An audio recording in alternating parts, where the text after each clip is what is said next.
Everyone, welcome back to my YouTube channel. ಯಾರೆಲ್ಲ ಇನ್ನೂ ಚಾನಲ್ನ ಸಬ್ಸ್ಕ್ರೈಬ್ ಮಾಡ್ಕೊಂಡಿಲ್ಲ ಬೇಗ ಹೋಗಿ ಸಬ್ಸ್ಕ್ರೈಬ್ ಮಾಡ್ಕೊಳ್ಳಿ, ಲೈಕ್ ಮಾಡಿ ಮತ್ತು ಶೇರ್ ಮಾಡಿ. ಹಾಗೆ ನಾವು ದರ್ಶನ ಎಲ್ಲ ಮುಗಿಸ್ಕೊಂಡು ಇವಾಗ ನೆಕ್ಸ್ಟ್ ಇವೆಂಟಿಗೆ ಹೋಗ್ತಾ ಇದ್ದೀವಿ. ನಾನು ಮೊದಲೇ ಹೇಳಿದ್ನಲ್ಲ ನನ್ನ ಫ್ರೆಂಡ್ದು ಇವೆಂಟ್ ಇತ್ತು ಅಂತ, ಸೊ ಆ ಇವೆಂಟ್ಗೆ ನಾವು ಇವಾಗ ಹೋಗ್ತಾ ಇರೋದು. ಈ ಲಾಗ್ ಬಂದುಬಿಟ್ಟು ನನ್ನ ಲಾಸ್ಟ್ ಲಾಗ್ದ ಕಂಟಿನ್ಯೂಷನ್ ಲಾಗ್ ಆಗಿರುತ್ತೆ. ಆ್ಯಕ್ಚುಲಿ ಇವೆಂಟ್ ಬಂದುಬಿಟ್ಟು ತುಮಕೂರು ಹತ್ರ ಒಂದು ಹಳ್ಳಿಲಿರೋದು. ಸೊ ನಾವು ಇವಾಗ ರಿಟರ್ನ್ ತುಮಕೂರಿಗೆ ಹೋಗ್ತಾ ಇದ್ದೀವಿ, ಅಲ್ಲಿಂದ ಇವೆಂಟಿಗೆ ಹೋಗ್ತೀವಿ. ಆಲ್ರೆಡಿ ಟೈಮ್ ಆಗಿದೆ, ಬನ್ನಿ ಹೋಗೋಣ.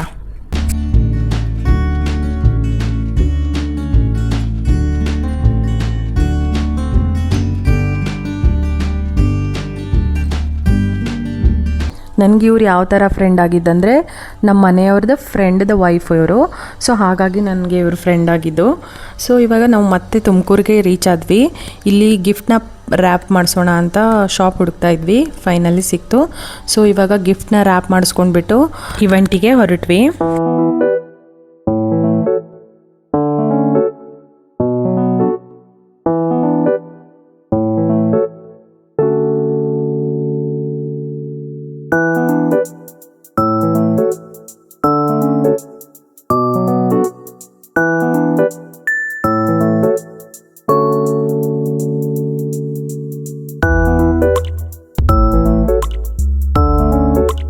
ಆ್ಯಕ್ಚುಲಿ ಜರ್ನಿ ತುಂಬ ಚೆನ್ನಾಗಿತ್ತು, ಬಿಕಾಸ್ ನೇಚರ್ ನೋಡೋಕ್ಕೆ ತುಂಬ ಚೆನ್ನಾಗಿತ್ತು.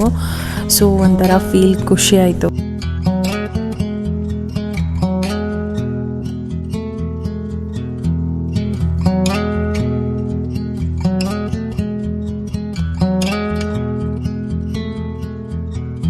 If we tried it, we can make it. But don't we ever just take some chances and stop your thinking and start your living. Get your shoes on. ನಾವು ಇವಾಗ ಇವೆಂಟಿಗೆ reach ಆದ್ವಿ. Actually ಇದು ಬಂದುಬಿಟ್ಟು ಮನೆ ಹತ್ರನೇ ಇವೆಂಟ್ ಇತ್ತು.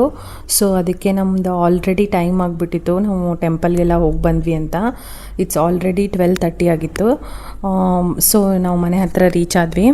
ನಾವು ಹೋಗೋಷ್ಟರಲ್ಲಿ almost ಎಲ್ಲ ಶಾಸ್ತ್ರನೂ ಮುಗ್ದೋಗಿತ್ತು. ಸೊ ಎಲ್ಲ ಆಲ್ರೆಡಿ ಗೆಸ್ಟ್ ಎಲ್ಲ ಬಂದುಬಿಟ್ಟಿದ್ರು. ಸ್ವಲ್ಪ ಲೇಟಾಗಿ ಹೋಗಿದ್ದು ನಾವು ಆ್ಯಕ್ಚುಲಿ.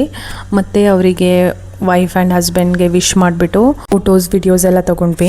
ಆಲ್ಮೋಸ್ಟ್ ಎಲ್ಲರಿಗೂ ಗೊತ್ತಿರುತ್ತೆ, ಇವರು ರಂಗಣ್ಣ ಅಂತ ಸಿಂಗರ್ ಇದ್ದಾರೆ. ಸರಿಗಮಪಲ್ಲಿ ಕೂಡ ಬಂದಿದ್ದರು. ಹೋಪ್ ನಿಮ್ಗೆ ಗೊತ್ತಿರುತ್ತೆ ಅನಿಸುತ್ತೆ. ಇವರು ನಮ್ಮ ಹಸ್ಬೆಂಡ್ದು ಬೆಸ್ಟ್ ಫ್ರೆಂಡ್ ಆ್ಯಕ್ಚುಲಿ. ಸೊ ಅವರಿಂದ ನನಗೆ ನಿಶಾ ಫ್ರೆಂಡ್ ಆಗಿರೋದು. ನಾವು she is my best friend. So ಹೀಗೆ ನಾವು ಇವೆಂಟ್ ಎಲ್ಲ ಮುಗಿಸ್ಕೊಂಡ್ಬಿಟ್ಟು ಅವ್ರಿಗೆ ವಿಶ್ ಮಾಡಿದ್ವಿ. ತುಂಬ ಚೆನ್ನಾಗಾಗಿತ್ತು, ಡೆಕೋರೇಷನ್ ಎಲ್ಲ ತುಂಬ ಚೆನ್ನಾಗಿ ಮಾಡಿದರು. ಸೊ ಇವೆಂಟ್ನ ಮುಗಿಸ್ಕೊಂಡು ನೆಕ್ಸ್ಟ್ ನಾವು ಊಟಕ್ಕೆ ಹೊರಟ್ವಿ. ಊಟ ಕೂಡ ತುಂಬ ಚೆನ್ನಾಗಿತ್ತು. ಬಾಳೆ ಎಲೆ ಊಟ ಮಾಡಿಸಿದ್ರು, ಸ್ವೀಟು, ಹೋಳಿಗೆ, ಕೋಸಂಬರಿ, ಪಲ್ಯ, ಪಲಾವ್, ಮಜ್ಜಿಗೆ ಎಲ್ಲ ಮಾಡಿಸಿದ್ರು. ತುಂಬ ಚೆನ್ನಾಗಿತ್ತು. ನನಗೆ ಊಟ ತುಂಬ ಇಷ್ಟ ಆಯಿತು. ಇವೆಂಟ್ ಕೂಡ ತುಂಬ ಚೆನ್ನಾಗಾಯಿತು. ತುಂಬ ಚೆನ್ನಾಗಿ ಡೆಕೋರೇಷನ್ ಮಾಡಿದರು. I wish them very good luck. So event ಎಲ್ಲ ಮುಗಿಸ್ಕೊಂಡು ಮತ್ತೆ ನಾವು ಬ್ಯಾಂಗ್ಳೂರಿಗೆ ರಿಟರ್ನ್ ಆದ್ವಿ. ನನಗೆ ಗೊರವನಹಳ್ಳಿ ಮಹಾಲಕ್ಷ್ಮಿಯಲ್ಲಿ ಕೊಟ್ಟಿದ್ದು ಹೂವನ್ನ ತೊಗೊಂಬಂದ್ಬಿಟ್ಟು ನಾನು ನೀರಲ್ಲಿಟ್ಟು ಕಮಲನ ದೇವ್ರ ಮುಂದೆ ದೇವ್ರ ಮನೇಲಿಟ್ಟೆ. ಸೊ ಇದಾಗಿತ್ತು ನಮ್ಮದು ವೆನಸ್ಡೇ ಲಾಗು. ಹೋಪ್ ನಿಮಗೆಲ್ಲ ನಮ್ಮ ವಿಡಿಯೋ ಇಷ್ಟ ಆಗಿದೆ ಅನ್ಕೋತೀನಿ. ಯಾರಿಗೆಲ್ಲ ಇಷ್ಟ ಆಗಿದೆ ಪ್ಲೀಸ್ ಹೋಗಿ ಸಬ್ಸ್ಕ್ರೈಬ್ ಮಾಡ್ಕೊಳ್ಳಿ. Thank you so much for watching.